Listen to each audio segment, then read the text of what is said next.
네, 지금 세계 제약 바이오 업계는요, 현재 미국 시카고에서 열리고 있는 미국 암 연구학회를 주목하고 있습니다. 자, 미국 암 연구학회 AACR은 신약 개발 초기 단계 기술을 우리가 살짝 엿볼 수 있는 그런 시험장이라는 데에서 더 의미를 찾게 되는데, 자, 이번에 미국 암 연구학회에는 무엇보다 우리 K 바이오 기업들, 우리 K 바이오 기술들도 대거 공개가 됩니다. 자, 어떤 기술들이 있는지 앞으로의 전망까지도 함께 자세하게 이야기 나눠보죠. 이화진 IM증권 도곡 WM센터 과장 함께합니다. 안녕하십니까? 네, 안녕하세요. 네. 이제 주식 투자하시는 분들은 일정도 외우고 뭐 하는 건지 다 알겠지만 우리 일반 시청자분들은 이 AACR, 미국 암 연구학회가 뭐지? 이게 그렇게 중요해? 또 비슷하게 아스코라는 것도 또 들리잖아요. 그렇죠. 그러면은 도대체 암 연구학회가 몇 개야? 또 이런 생각도 있으니까 요거 이 행사부터 좀 정리 좀 하죠. 네, 보통 3대 암학회라고 하죠. 이제 네. 아까 앞에서 얘기하셨던 AACR 그리고 아스코, 에스모. 이제 아스코는 미국 이제 종양학회고, 예. 그리고 에스모는 유럽 종양학회입니다. 유럽 암학회 이렇게 하면 되겠네요. 그렇죠. 네. 이제 AACR 같은 경우는 이제 우리가 임상 비임상이나 전임상 그리고 임상 1상 단계 한마디로 초기 후보 물질들을 공개하는 이제 자리이기 때문에 이제 큰 이제 빅파마 업체들은 어떻게 보면 새로운 기술들이나 새로운 그런 학회에 대한 발표들이 굉장히 중요하게 눈여겨 보는 거고, 아스코나 이제 에스모 같은 경우는 보통 임상 2상이나 임상 3상, 그러니까 상용화를 앞둔 단계이기 때문에 이미 어느 정도는 거의 시장에서 다 알고 있는 상황이고, 어느 정도 진척이 많이 나아졌구나. 이게 차이점이 있습니다. 아까 AACR에서 나왔던 학회에서 기술 이전을 하게 되면 일단 금액은 쌉니다. 왜냐하면 임상 단계가 굉장히 많이 남았기 때문에. 예. 대신에 임상 2상이나 임상 3상 단계는 어느 정도 거의 완료 단계 수준이기 때문에 굉장히 금액 자체가 큰 금액인 만큼 당연히 빅파마 입장에서는 초기에 이제 후보 물질들을 굉장히 좋은 걸 빨리 발견할 수 있는 특징이 있기 때문에, 그래서 AACR이 거의 한 달 전부터 시장에서 크게 관심이 받고 좀 부각을 받고 있는 점이라 좀 생각할 수가 있을 것 같습니다. 네, 세계 3대 암학회, 지금 오늘 우리가 하는 AACR 미국 암학회가 있고요. 미국의 네. 종양학회가 있고 아스코 네. 유명하죠. 그다음에 유럽 암학회 이렇게가 있는데, 자, 이 AACR은 방금 이야기해 주셨듯이 신약 초기 물질이 많이 오픈이 돼요. 네. 이제 우리 기업들이 굉장히 중요한데 이 K바이오 기업들도 대거 진출을 했죠. 네, 올해? 맞습니다. 네, 한번 볼까요? 몇 개씩 대략적으로. ABL 바이오도 있었고 유황양도 있는데, 근데 저는 이제 이번 AACR에서 주목하는 부분들이 특히나 좀 AI 신약 플랫폼 업체들, 물론 오늘도 주가가 많이 올랐던 뭐 온코닉 테라피틱스나 아니면은 네. 이제 루닛이나 파로스 아이오바이 같은 게, 물론 우리가 한 달 전에 어떤 이슈가 있었냐면은 이게 동물 실험 폐지가 이제 FDA에서 이게 면제된다고 하죠. 그러니까 그동안 이제 비인상 다음에 이제 동물 실험이 있고 그 다음에 전인상 단계로 가는 단계이기 때문에, 그러면 이제 AI 신약 플랫폼 업체들 같은 경우는 원래 애초에 거의 한 1억 넘는 파라미터 데이터를 가지고 후보 물질을 만드는 게 이게 AI 신약 플랫폼이다. 원래는 기존에는 우리가 신약을 만드는 것까지 대략 기간이 15년이 걸리게 되는데, 그래요? 그러면 네. 동물적 실험이 없어지게 되면 대략 5년이라는 생각이 없어지게 됩니다. 그러면 AI 신약 플랫폼은 이거를 5년으로 더 줄여주는 시간이 있는 상황이기 때문에, 그래서 최근에 미국에서는 리커전 이제 파마퓨티스 같은 경우도 이제 엔비디아가 예전에 투자를 해왔던 만큼 그만큼 AI 신약 플랫폼이 그만큼 이제 너네가 이 정도까지 후보 물질을 만들 수 있어? 이게 이번 AACR에서 가장 주목되는 좀 발표가 아니었나 좀 생각을 하고 있습니다. 예, 자, 지금 표에서 보면 상당히 많은 기업들 오늘 가고 있습니다.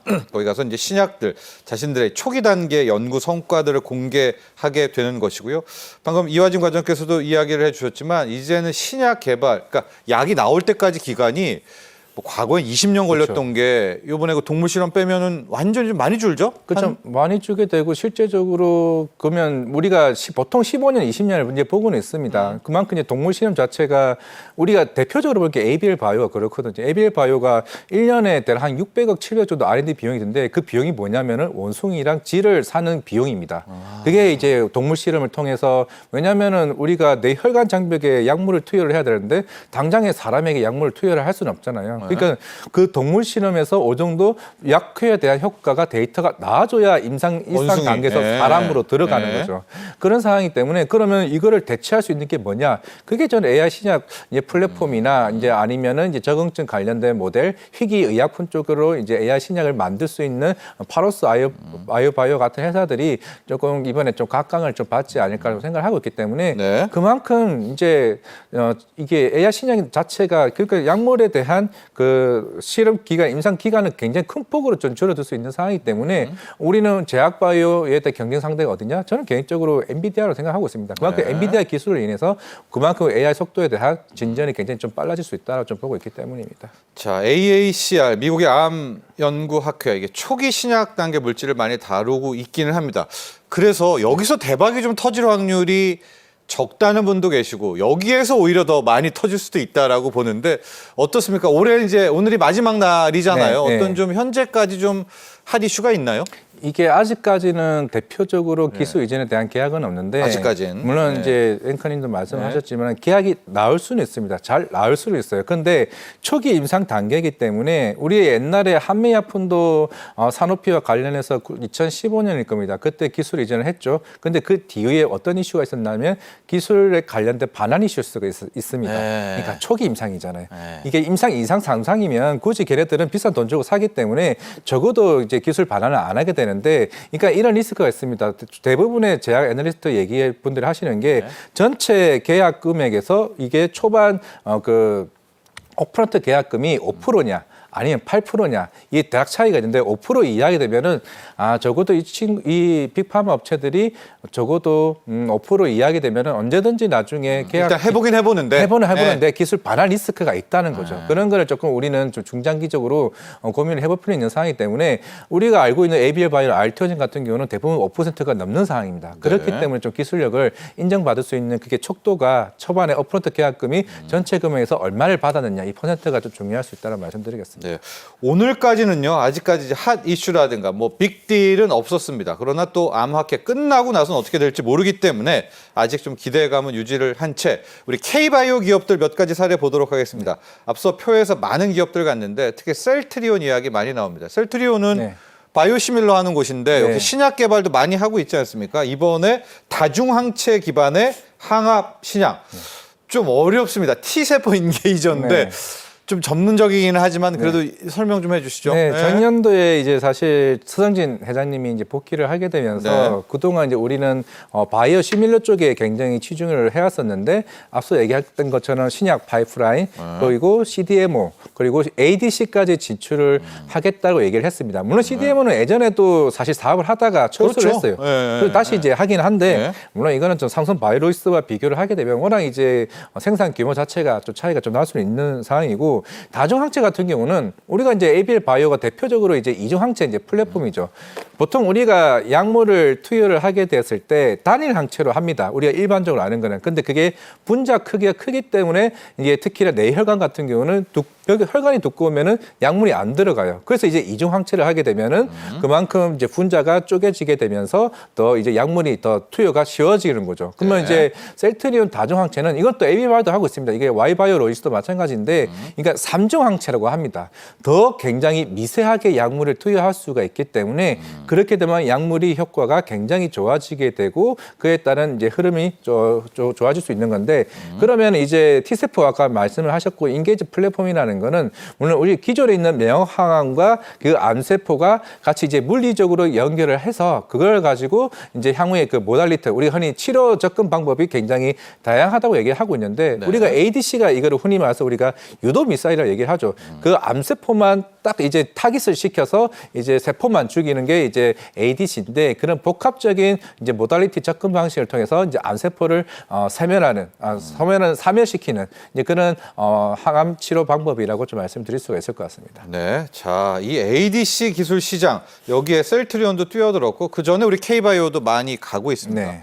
옛날에 암하면 항암 치료 받으면 정말 많이 힘들어 하시고 왜냐면 이게 이제 다 그렇죠. 좋은 세포까지 죽이니까. 근데 요즘은 패트리어트 미사일처럼 이제 미사일을 쏘면 딱 암세포만 가서 네. 공략을 하는 겁니다. 그게 ADC인데 이야기가 나왔으니까요. 요즘은 그 ADC에서 그 미사일을 쏘는 거를 이중항체, 삼중항체, 다중항체 여기에 지금 셀트리온뿐만이 아니라 많은 기업들 가 있죠. 이 ADC 쪽에. 대표적으로 이제 우리가 다이치 산큐나 아니면은 화이자의 자회사인 시젠이 대표적인 이제 ADC 이제 업체를 좀 보시면 되고, 물론 우리나라는 이제 리가켄 바이오가 이제 매년 그 6년 연속으로 좀 기술 이전을 하고 있고, 물론 올해도 이제 기술 이전 가능성이 굉장히 좀 높아지고 있는 좀 상황이긴 합니다.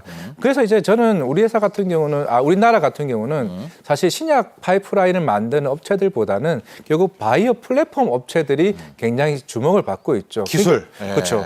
이제 우리가 ADC라고 하는 것도 마찬가지고 이중항체도 마찬가지긴 한데, 결국에는 기존에 있는 신약이 물론 약물을 통해서 더 좋을 수는 있겠지만은 여기서 ADC를 꽂아버리고 이중항체를 같이 포함을 시켜버리게 되면은 실질적으로 우리가 새로운 임상 시작을 하게 되었을 때 그에 따른 안정성이나 유효성 데이터가 굉장히 원활하게 좀 나오게 되면서, 그게 당연히 빅파마 입장에서는 생각보다, 물론 아까 다이치 산큐도 있긴 하지만은 K 바이오 회사들이 생각보다 좋은 데이터가 계속 꾸준히 나오고 있습니다. 아까 AC도 얘기를 했지만은 우리가 예전에도 알테오젠이나 사실 ABA 바이오 이런 회사들이 처음에는 사실 빅파마 업체들이 굉장히 의아해했죠. 그러다가 이제 하나 둘씩 이제 MTA 계약, 흔히 MTA 계약이라고 하는 게 물질 이전 계약입니다.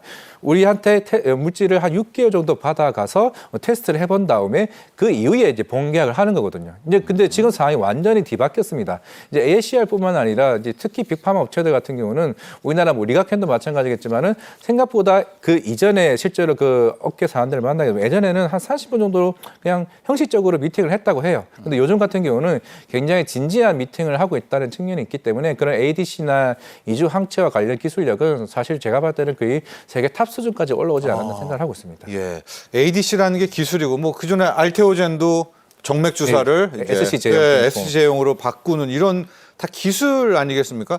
그 요즘에 다 진짜 기술인 것 같아요. 우리 한국 K바이오가 나갈 부분도 역시 기술 플랫폼인가요? 장기 지속형이라는 것, 또 주사를 알약으로 바꾸는 거, 이런 거잖아요, 그렇죠? 맞습니다. 지금 물론 우리나라가 올해 뭐 이제 실적으로 보여줄 수 있는 게 삼성바이오로시도 이제 5조를 앞두고 있고, 이제 셀트리온도 대략 한 4.5에서 5조를 보고 있는데, 알테오젠은 물론 지금 당장은 700억, 800억 수준이긴 합니다만은 내년부터는 이제 1조가 넘는 그 2조에 대한 매출이 올라오고 있고, 알테오젠이요? 그렇죠. 2008년, 2009년이 되면은 이제 거의 5조까지 시장이 올라갈 수 있다는 생각을 하고 있습니다. 그 이유가 뭐냐면은 물론 이제 머크사 이제 빅파마 애들이죠. 빅파마 애들이 잘해주면은 이제 ABL 바이오도 2008년부터 로열티를 받는 구조입니다. 그러니까 작년 이제 2월 달에 이제 머크사와 독점 계약을 하게 되면서 이제 시장에서는 로열티 계약에 대해서 굉장히 생소한 흔을 받고 있죠. 우리가 뭐 신약을 팔게 되면은 그냥 신약 매출에 대해서만 숫자를 보고 있는 건데, 머크사나 이제 화이자 같은 애들이 실적을 내주는데 그에 대한 매출에 대해서 로열티를 우리가 받아간다.